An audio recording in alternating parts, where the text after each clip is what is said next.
Omar ibn Khattab a conseillé un musulman et tellement ça l'a touché, ce musulman a exposé ce que Omar l'a dit aux gens.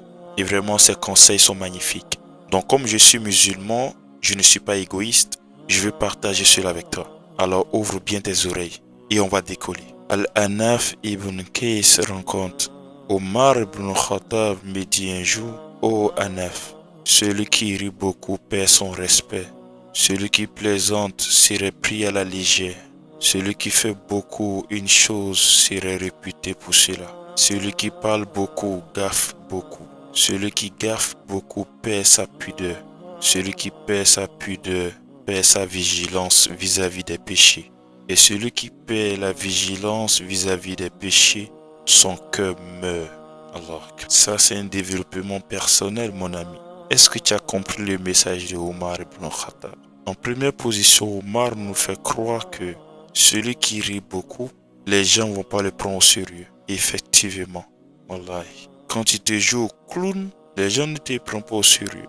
Lorsqu'il y a des décisions, on dit non, laissez-lui là, il plaisante beaucoup. Ou bien donnez-lui ce poste, on dit non, celui-là il aime trop plaisanter, il aime beaucoup rire. Le deuxième Omar ibn Khattab nous dit, celui qui fait beaucoup une chose serait réputé pour cela. Si tu as l'habitude de mentir, tu serais monté aux yeux des gens. Si tu as l'habitude de dire la vérité, les gens vont te prendre en tant que quelqu'un qui est véridique. Si tu es un fornicateur, les gens vont te prendre pour un fornicateur. Tu serais professionnel dans ton domaine. Et vraiment, qu'Allah nous rend professionnels dans les bonnes œuvres, dans les bonnes actions. Et troisième, Omar ibn Khattab dit, celui qui parle beaucoup gaffe beaucoup. C'est-à-dire celui-là qui parle beaucoup se trompe beaucoup. Ou celui-là qui parle beaucoup dit des bêtises beaucoup. Et celui qui dit des bêtises beaucoup, il va perdre sa pudeur. Parce que la pudeur se trouve dans trois choses. La pudeur se trouve dans les propos. Il faut avoir honte.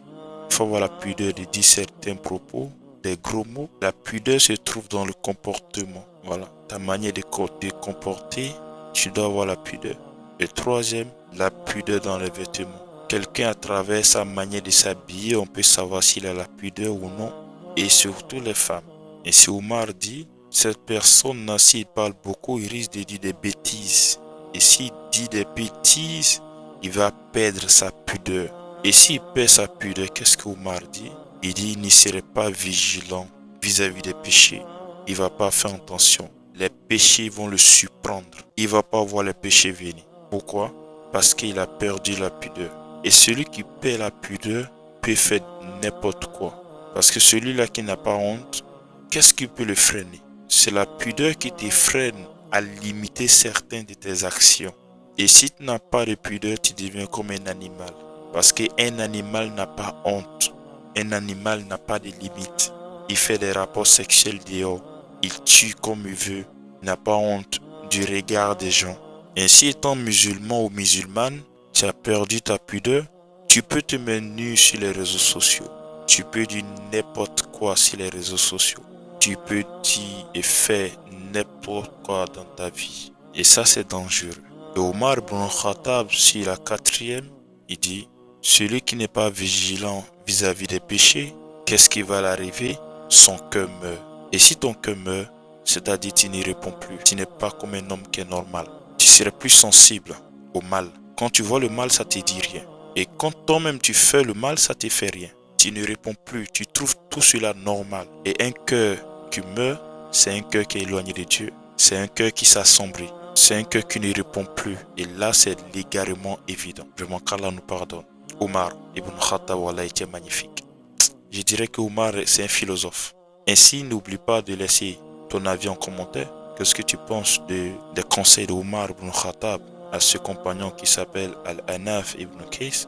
Qu'est-ce que tu penses de ses avis? Et dis-moi, qu'est-ce qui t'a plu dans ces conseils? Ainsi, on sera à la prochaine vidéo, Inch'Allah.